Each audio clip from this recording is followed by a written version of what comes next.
सुप्रभात मेरे प्यारे बच्चों। आज हम लोग परिसर अध्ययन 1 में पाठ दूसरा सजीवों के परस्पर संबंध यह पाठ पढ़ने वाले हैं। बच्चों, आपकी स्क्रीन पे एक पहेली है। उस पहेली का अर्थ मुझे समझा। ठीक दोपहर मिलती छाया, वहाँ थोड़ा सा रुक जाना, वृक्ष पुराना तना है बड़ा, दाढ़ी लंबी लिए वह खड़ा।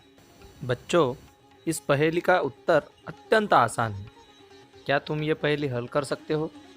क्या तुमको पता चला कि वह कौन सी चीज़ है?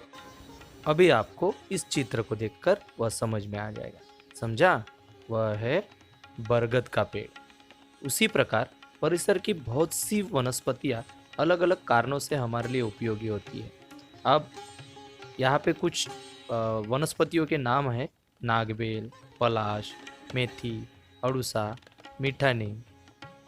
आपको मुझे बताना है कि ये वनस्पतियाँ हमारे किस काम आती है। सजीवों की जो आवश्यकताएं हैं, वो आवश्यकताओं की पूर्ति परिसर से होती है। भोजन, पानी, हवा, वस्त्र और आवास इत्यादि हमारी कई आवश्यकताएं हैं। हमारी इन आवश्यकताओं की पूर्ति परिसर द्वारा ही होती है। भोजन, पानी और हवा ये सभी सजीवों की आवश्यकता है। परिसर द्वारा ही इन आवश्यकताओं की पूर्ति होती है। परंतु क्या सभी की आवश्यकताएं एक समान है? नहीं। प्रत्येक प्रकार के सजीव की आवश्यकताओं में अंतर होता है। चूहा दिन भर में जितना पानी पीता है, उतने पानी से हाथी की एक बार की भी प्यास नहीं बुझ सकती। अगर चूहा, आपने देखा होगा चूहा कितना पानी पीता है, थोड़ा सा, तो हाथी उतना तो एक बार में ही उससे ज़्यादा पानी पी लेता है। इसी प्रकार फूलों के मीठे मकरंद से तितलियाँ अपनी भूख मिटाती है। क्या मेंढक के लिए भी यही उपयोगी होगा? बकरी वृक्षों की पत्तियाँ खाती है, अतः क्या बाघ वही खाएगा? मछलियाँ पानी में श्वसन कर सकती है, परंतु क्या कबूतर भी वैसा कर सकता है? रामबाण नामक एक वनस्पति है जो पानी में बढ़ता है, तो क्या नींबू और बैगन भी पानी में बढ़ेंगे? अगर हमने मछली को पानी छोड़कर जमीन पर रहने का निश्चय किया, तो क्या मछलियाँ ऐसा कर पाएंगी? बच्चों, आपको पृष्ठ क्रमांक 8 पर दी गई कृति अपने घर पर करना है और उसके बारे में मुझे बताना है। सजीव उसी स्थान पर पाए जाते हैं जहाँ उनकी सभी आवश्यकताओं की पूर्ति होती है। अब बाघ को ही देखो ना। बाघ के शरीर पर धारियाँ अर्थात पट्टे होते हैं। भक्ष के लिए वह घास में घात लगाकर बैठता है, परंतु शरीर के धारियों के कारण भक्ष को बाघ का पता भी नहीं चलता। इसके विपरीत घास वाले क्षेत्रों में हिरन, नीलगाय, अरना जैसे प्राणी होते हैं। भूख लगने पर उन्हें खाकर बाघ अपना पेट भर सकता है। गर्मी के दिनों में भी आसपास पानी के स्रोत होने चाहिए। इन स्थानों पर घनी झाड़ियाँ, ऊंची घास अथवा पहाड़ी गुफा होने की संभावना होती है। इससे निवास के लिए बाघ को ओट मिल सकती है। ये समस्त चीजें जहाँ होती है, बाघ का निवास वही होता है। बच्चों, अपनी आवश्यकताओं की पूर्ति के लिए मनुष्य विभिन्न प्राणियों को पालता है। पाले गए प्राणियों से वह अपार स्नेह करता है, अर्थात प्रेम करता है। वह उनकी देखभाल भी करता है, उन्हें खिलाता है, पिलाता है और उनके बीमार होने पर उनका उपचार भी कराता है। इन प्राणियों द्वारा मनुष्य को कई प्रकार की वस्तुएं मिलती है। अब गाय से हमें दूध मिलता है, दही मिलता है। बकरी और मुर्गी से हमें मांस मिलता है। मुर्गी से हमें अंडे इत्यादि खाद्य पदार्थ मिलते हैं। कुछ प्राणी बोझ ढोने के लिए और बैलगाड़ी खींचने में उपयोगी होते हैं। खेती की जोताई, बुआई जैसे परिश्रम वाले कामों के लिए भी इंसान बैल जैसे पालतू प्राणी का सहायता लेता है। कुत्ता घर की रखवाली करता है। भेड़ों से मनुष्य को ऊन मिलता है। पालतू प्राणी भी मनुष्य से स्नेह करते हैं। बच्चों, क्या तुम जानते हो, पालतू प्राणियों का मलमूत्र भी मनुष्य के लिए उपयोगी होते हैं। गाय तथा भैंस के गोबर से उपले पाथे जाते हैं। सूखे उपले ज्वलनशील होते हैं। ग्रामीण भागों में बहुत से स्थानों पर ईंधन के रूप में उपलों का उपयोग किया जाता है। उपलों के ज्वलन से धुआं होता है। गाय तथा भैंस के गोबर से गोबर गैस नामक ज्वलनशील गैस तैयार करते हैं। उसके जलने से धुआं नहीं होता है, उसका भी ईंधन के रूप में उपयोग करते हैं। मिट्टी के घरों को लिपने में गोबर का उपयोग होता है।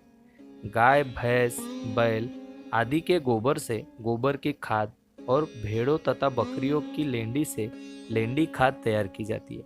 किसान इसका उपयोग खेती के लिए करते हैं।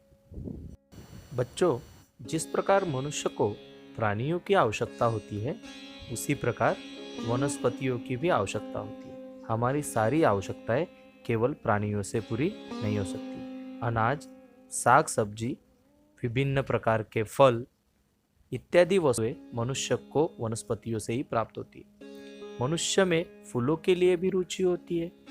विभिन्न अवसरों पर हम सजावट के लिए फूलों का उपयोग करते हैं। फूल भी हमें वनस्पतियों से ही मिलते हैं। कपड़ों के लिए आवश्यक कपास भी हमें वनस्पतियों से ही मिलती है। अपनी आवश्यकताओं की पूर्ति के लिए हम वनस्पतियों का विधि पूर्वक रोपण करते हैं, अर्थात उसका बोआई करते हैं, बीज बोते हैं, उन्हें सही ढंग से पानी मिलता रहे इसका ध्यान रखते हैं, आवश्यकता के अनुसार खाद भी देते हैं, उनमें कीड़े ना लगे इसके लिए कीटनाशकों का छिड़काव करते हैं। वनस्पतियां भी हमें भर भर कर देती है, हमारी सारी आवश्यकताओं को पूर्ति करती है।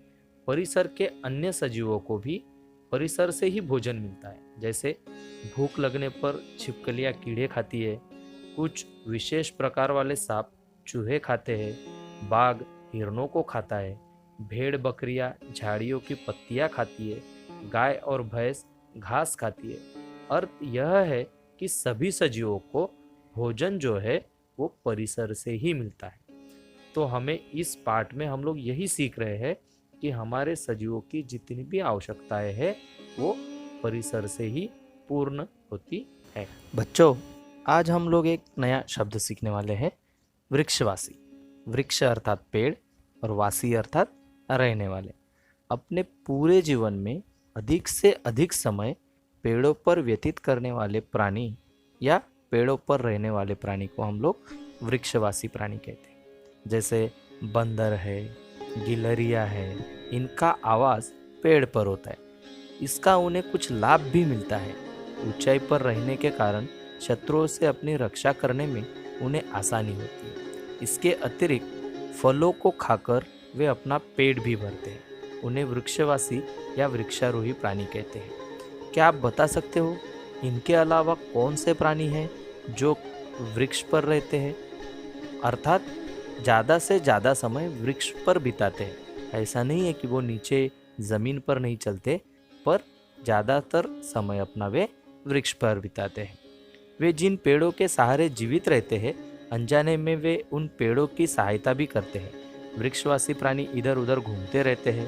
फलतः उनकी विष्ठा के माध्यम से पेड़ों के फलों के बीज पूरे परिसर में सर्वत्र बिखरते हैं। इसके कारण नवीन स्थानों पर पेड़ों की उगने में सहायता मिलती है। कुछ ऐसे पक्षी भी हैं जो घोंसले बनाने के लिए पेड़ों का उपयोग करते हैं। क्या आपने कभी भैंस की पीठ पर बगुला बैठा हुआ देखा है? बगुला भैंस की पीठ पर क्यों बैठता है, इसके बारे में आपको पृष्ठ क्रमांक 12 पर जानकारी दी है, उसे पढ़ना है और उसके बारे में जानकारी प्राप्त करनी है। अभी हम लोग पढ़ेंगे जलवायु के अनुसार सजीवों में होने वाले परिवर्तन। हमारे देश में 3 प्रकार की ऋतुएं हैं, ग्रीष्मकाल, वर्षाकाल और शीतकाल। ग्रीष्मकाल में हमें खूब गर्मी लगती है, उसी समय हम सूती कपड़े पहनते हैं और भरपूर पानी पीते हैं। क्या वर्षा काल में भी हम लोग भरपूर पानी पीते हैं? नहीं, वर्षा काल में हम भीगने से बचने के लिए छतरी और कुछ लोग बरसाती कोट अर्थात रेनकोट पहनते हैं। शीतकाल की ऋतु में ठंड से बचने के लिए हम गर्म कपड़े पहनते हैं। तो जिस प्रकार इन तीनों ऋतुओं का मनुष्य पर प्रभाव पड़ता है, उसी प्रकार अन्य सजीवों पर भी इसका प्रभाव पड़ता है। तो जिस प्रकार मनुष्य बरसात में छतरी या रेनकोट का उपयोग करता है, क्या अन्य प्राणी भी इसका उपयोग करते हैं? नहीं ना। तो फिर चलो देखते हैं उन पर कैसे प्रभाव पड़ता है। ऋतुओं के अनुसार सजीव जगत में होने वाले परिवर्तन हमें प्रत्येक वर्ष दिखाई देते हैं। शीत ऋतु का वर्णन पतझड़ की ऋतु के रूप में भी करते हैं, क्योंकि शीत ऋतु में बहुत से पेड़ों की पत्तियां झड़ जाती है। जिन प्राणियों के शरीर पर बाल होते हैं, उनमें से कुछ प्राणियों के शरीर के बाल अत्यंत घने होते, इसके कारण ठंड से उनकी अपने आप रक्षा होती है। भेड़ों के कुछ प्रकार की बकरियों और कुछ प्रकार के खरगोशों में तो यह वृद्धि उल्लेखनीय होती है। शीतकाल का प्रारंभ होते ही आमों में फूल आने लगते हैं, उन्हें आम का बौर कहते हैं। चलो फिर एक नया शब्द सीखते हैं, कोपल। कोपल अर्थात पेड़ों पर आने वाली नई तथा कोमल पत्तियां। यह ललछोर रंग की होती है। जब यह बढ़कर बड़ी होने लगती है तब एक और उनका रंग बदलकर हरा हो जाता है। फरवरी माह समाप्त होते ही सर्दी कम होने लगती है और मार्च आते आते गर्मी का अनुभव होने लगता है। सर्दी समाप्त होने पर गर्मी शुरू हो जाती है। इस समय अधिकांश पेड़ों में कोपल अर्थात पल्लवें फूट जाती है और पूरा जंगल ललचो रंग वाली मुलायम कोमल पत्तियां दिखने लगती है। कोयल पक्षी की सुरीली आवाज भी कुछ स्थानों पर सुनाई देती है। जैसे ही गर्मी आने लगती है, गर्मी में बाजार में आम तथा तरबूज भी आते हैं। महाराष्ट्र में सर्वत्र आम के पेड़ होने पर भी आम के लिए कोकण विशेष रूप से जाना जाता है। कोकण में गर्मी में आम के साथ काजू का भी मौसम होता है। पहाड़ी ढलानों पर काजू के शुपों के लाल पीले ढोंड सर्वत्र दिखाई देते हैं। जून माह में आकाश में सर्वत्र काले बादल अपनी उपस्थिति दिखाने लगते हैं और बारिश आने लगती है। उस समय बाजार में कटहल, करौंदे तथा जामुन के फल भी आ जाते हैं। घास और अन्य कुछ बरसाती वनस्पतियों के बीज सर्वत्र बिखरे होते हैं। बरसात होते ही इन बीजों में अंकुर फूटते हैं और घास और अन्य कुछ वनस्पतियां बढ़ने लगती है। इसी प्रकार उन्हीं दिनों में आकाश में 7 रंगों वाला इंद्रधनुष भी दिखाई देता है। चारों ओर पानी होते ही मेढक दिखने लगते हैं। कभी कभी एक ही सुर में उनकी टर टर की आवाज कानों में पड़ती है। बरसात समाप्त होते ही कड़ाके की सर्दी पड़ती है। इससे मेढकों को कष्ट होता है और वे जमीन के अंदर गहराई में जाकर नींद ले लेते हैं। तो इसी प्रकार अलग अलग ऋतुओं का हमारे जीवन में अलग अलग प्रभाव पड़ता है। जलवायु के अनुसार परिसर में जो परिवर्तन होते हैं, सजीवों को इन परिवर्तन के अनुसार अनुकूलन करना पड़ता है।